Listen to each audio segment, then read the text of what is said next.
وہ جو سکرام تھا تو میں نے اس کو بولا، میں نے اس کا نام رکھا عبد المؤخر، یعنی کہ اس کا نام تھا سکرام تو میں نے اس کا عبد المؤخر نام رکھا۔ تو میں نے اس کو بولا کہ یار مجھے تم بتاؤ کہ میں علاج میں کہاں غلطی کرتا تھا۔ اس نے بولا کہ میں نے تجھے سورہ فاتحہ کبھی زیادہ پڑھنے نہیں دی، کیونکہ مجھے سورہ فاتحہ سے بڑی تکلیف ہوتی تھی۔ جب بھی تو سورہ فاتحہ شروع کرتا تھا تو ایک آدھ بار میں تمہیں یہاں تو وہ مارنا شروع کر دیتا، یا وہ لڑکی بیلٹ توڑ دیتی تھی تو وہ ہم پر جھمٹتا، ہم پر 14 بندے ہوتے تھے، اس کے گھر والے بھی ہم بھی، تو وہ قابو نہیں آتی، بڑی چھوٹی ایک سی بچی ہوتی تھی اس جیسی بچے کی طرح۔ پھر دوسری اس نے بات کی، جب تم اللہم اجرنا من النار پڑھتا تھا، ہم پڑھتے ہیں نا، آپ صلی اللہ علیہ وسلم فرمایا کہ اس کو صبح شام 7 بار پڑھا کر لو، اللہم اجرنی من النار، جن بھی آگ سے ہے نا، تو اس کا میں تو قطعی یہ معنی نہیں کرتا کہ آخرتی آگ سے بچا، ہر قسم کی آگ سے اللہ تو محفوظ رکھا، ہمیں جن بھی آگ سے ہے، کچن میں بھی آگ ہوتی ہے، سب ہر آگ سے اللہ محفوظ رکھا، اللہم اجرنی من النار، کہتا ہے اس سے مجھے بھی تکلیف ہوتی تھی۔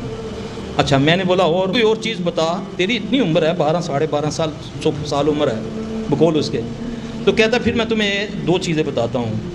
یہ میں آپ کو جب اب ذرا کان کھول کے آپ سنیں۔ یہ ہندی میں نبی صلی اللہ علیہ وسلم کو اکال کی اتار کہتے ہیں، عقل کی اتار۔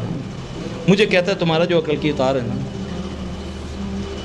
وہ مجھے کہہ رہا ہے ہندو آچاریہ جن کہہ رہا ہے سکرام،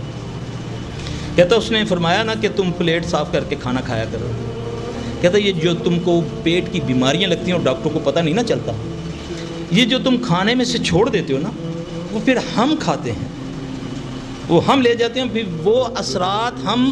کیونکہ تمہارا جھوٹا ہوتا ہے، ہم تمہارے ہی پیٹوں میں داخل کر دیتے ہیں، وہ بیماری بن جاتی ہے۔ جو بندہ پلیٹ کو صاف، یہ ہندو جن مجھے کہہ رہا ہے بھائی، یہ کسی مولوی نہیں کہہ رہا ہے یا کوئی کہہ رہا ہے کہ تم اگر پلیٹ صاف کر کے کھاؤ تو کبھی پیٹ میں بیماری نہیں آئے گی۔ ہم تو کیا کرتے ہیں، گئے حضرت صاحب کے گھر میں تھوڑا سا بوتل چھوڑ دی، یار ساری پیتی تو کہے گا بھوکا شودا ساری پی گیا، یہی ہے نا۔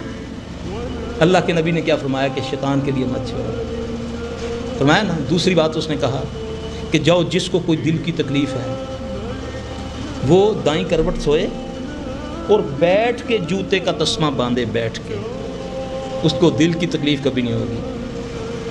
حکم ہے نا کہ جوتے کو بیٹھ کے باندھو، دائیں کروٹ سو، یہ وہ مجھے بتاتا ہے۔ اب بتائیں ہم کتنا عمل کرتے ہیں سنت پر،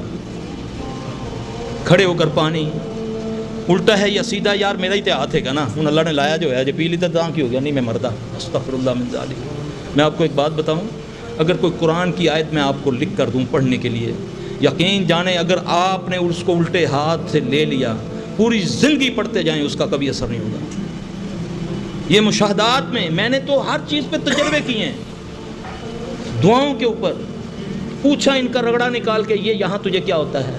جب یہ ہوتا ہے تو کیا ہوتا ہے تمہیں، اللہ کی قسم پھر اس وقت دل کرتا ہے نہ قرآن کو سینے سے اتارو نہ نبی کی سنت کو۔ یہ جو کچھ اللہ کے نبی ہمیں بتا کر گئے ہیں اس کو مت چھوٹا جانو۔ امام مالک رحمۃ اللہ فرماتے ہیں نبی کی بات کو مت چھوٹا جانو، یہ سوچو یہ کس بڑے کی بات ہے، اور پھر اس میں فائدہ ہمیں ہے، ہمیں فزیکلی بھی فائدہ ہے، ہمیں روحانی طور پر بھی فائدہ ہے، آگے بھی چل کے ہمیں فائدہ ہوگا، آخرت بھی ہماری سنورے گی۔